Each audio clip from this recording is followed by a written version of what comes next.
கர்த்தருடைய பரிசு நாமத்திற்கு ஸ்தோத்திரம் உண்டாவதாக. இன்றைய ஜீவ வார்த்தை நிகழ்ச்சியை கேட்டுக்கொண்டிருக்கும் அனைவரையும் கர்த்தருடைய பரிசு நாமத்தினால் வாழ்த்துகிறேன், ஆசீர்வதிக்கிறேன். இன்றைய தின தியானத்திற்கு தேவன் கொடுத்த வேத பகுதி ரோமர்கள் நிருபம் 10ஆம் அதிகாரம், அதில் 10ஆம் வசனம். ரோமர் 10:10.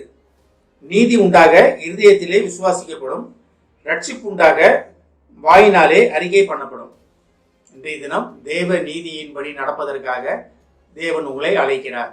தேவ அழைப்பை நாம் ஏற்றுக்கொண்டு தேவ நீதியை பெற்று அதன்படி நடப்பதற்காக நம்ம ஆயத்தமாவோம். இதில் பாருங்க, 2 காரியங்கள் சொல்லப்பட்டிருக்கிறது.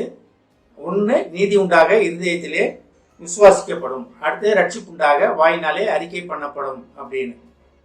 அப்ப நீதி உண்டாக இருதயத்திலே விசுவாசிக்க வேண்டும். நீதி உண்டாக இருதயத்திலே விசுவாசிக்க வேண்டும்னா எப்படி?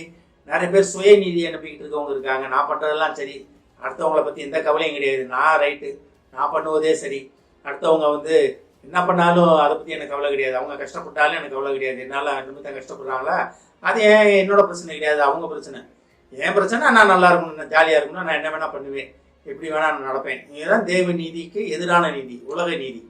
அந்த உலக நீதியில் இருக்கவங்க என்ன பண்ணுவாங்க? நான் செய்கிறது சரி அப்படின்னு அவங்க மனசில் விசுவாசிப்பாங்க. நான் செய்யறதெல்லாம் சரிப்பா, அவன் தான் தப்பு, அவனால் தான் அப்படி ஆயிடுச்சு அப்படின்னு நிறைய நேரம் நம்மளை நாமே ஏமாற்றி கொண்டிருப்பதாக காணப்படுவோம். இது உலக நீதி, தேவ நீதி கிடையாது. தேவ நீதினா எப்படி? அடுத்தவங்களுக்காக பரிதவித்து பேசுவது, அடுத்தவங்களோட கஷ்டங்களை பகிர்ந்து கொள்வது, அடுத்தவங்க கஷ்டங்களில் நீங்களும் தோள் கொடுப்பது, அடுத்தவங்களுக்காக உதவி செய்வது, இதுதான் தேவ நீதி. இதில் 2 நீதி இருக்கு, ஒன்று சுய நீதி, ஒன்று தேவ நீதி. அப்போ தேவ நீதி வேணும்னா இருதயத்தில் விசுவாசிக்க வேண்டும். என்ன விசுவாசிக்கணும்?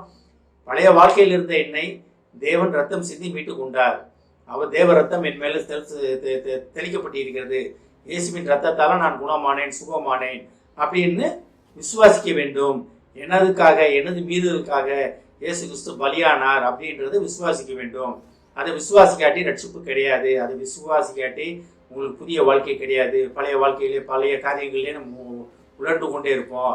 விசுவாசிக்கிறது மட்டும் இல்லாமல் அதை நம்ம அதன்படி நடப்பதற்கு ஆயத்தமாக வேண்டும். தேவன் என்னை வழி நடத்தி இருக்கிறார், அந்த வழியில் நடத்தப்படுவதற்காக நம்ம ஆயத்தமாக வேண்டும். எப்படி இதெல்லாம் நடக்கும்னா, தேவ நீதி உங்க உள்ளத்தில் இருந்தால், தேவ நீதி உங்களை ஏவும் பொழுது நடக்கும், இந்த காரியங்கள் நடக்கும். அதாவது 2வது காரியத்தை பாருங்க, ரட்சிப்பு உண்டாக வாயினாலே அறிக்கை பண்ணப்படும்.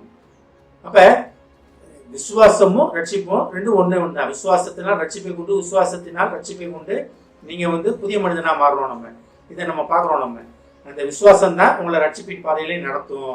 அந்த விசுவாசம் இல்லாட்டி இந்த ரட்சிப்பின் பாதையில நீங்க இந்த ரட்சிப்புனா என்னன்னு தெரியாம போயிடும்.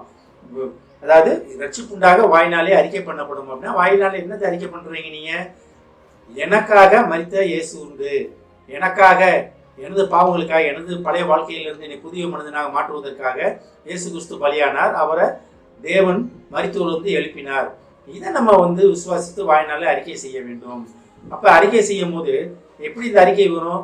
நீங்க அதை விசுவாசிக்கும் போது, எனக்காக அப்படின்னு நீங்க விசுவாசிக்கும் போது நீங்க சொல்லுவீங்க, நிறைய இடத்துல சொல்லுவீங்க, இவர்தாங்க எனக்கு வாழ்க்கையில் எனக்கு ஹெல்ப் பண்ணவர், இல்லாட்டி நான் எங்கேயோ போயிருப்பேன், இன்னமும் மாறி இருக்கும், இவர்தான் எனக்கு வேலையில் எனக்கு வேலை வாங்கி கொடுத்தவர், இவர்தான் எனக்கு அட்மிஷன் போட்டு கொடுத்தாரு, நல்ல ஸ்கூல்ல போட்டு கொடுத்தாரு, இவர்தான் நல்ல இடத்துல நீ கூட்டி கொண்டு காமிச்சாரு, இவர்தான் எனக்கு ஒரு நல்ல மாப்பிள்ளையை காமிச்சாரு, நல்ல மனைவியை காமிச்சாரு, இவர் இல்லாட்டி என் வாழ்க்கை எப்படியோ போயிருக்கும் அப்படின்னு உலக மனிதர்களை நம்ம வாயினால அவங்கள கனப்படுத்துறோம், உதட்டலாக கனப்படுத்துறோம். ஆனா தேவன்கிட்ட போகும்போது தேவன்கிட்ட செய்வோமா? நம்ம எனக்காக, எனது பாவங்களுக்காக, எனது மீறலுக்காக தேவன் செய்தார் அப்படின்னு என்னைக்கு நம்ம இருதயத்துல விசுவாசிக்கணும். அந்த விசுவாசத்தை வாயினால அறிக்கை செய்ய வேண்டும். இது 2 நம்ம வாழ்க்கையில இருந்துச்சுன்னா தேவ நீதி உங்க மூலமாக வெளிப்படுவதற்கு தாமதியாது. தேவ நீதி உங்க மூலமா வெளிப்பட வேண்டும். அதுக்காகத்தான் தேவன் உங்களை அழைத்திருக்கிறார். ஒருவேளை இதுவரைக்கும் எப்படி இருந்தோன்றதெல்லாம் மறந்துடுவோம். இன்றைய தினம் நம்ம விசுவாசிப்போம்.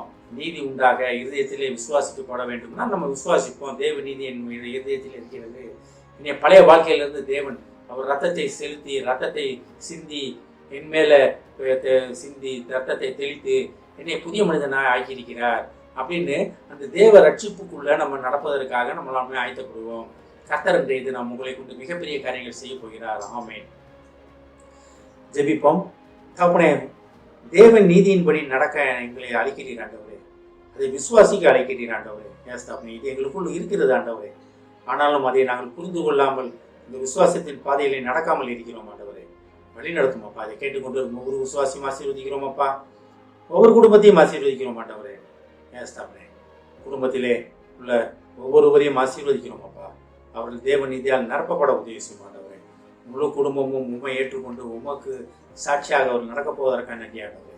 வழி நடத்தும் அப்பா. இயேசுவின் மூலமாய் கேட்கிறேன் நல்ல பிதாவே, ஆமென். கர்த்தர் உங்களை ஆசீர்வதிப்பாராக.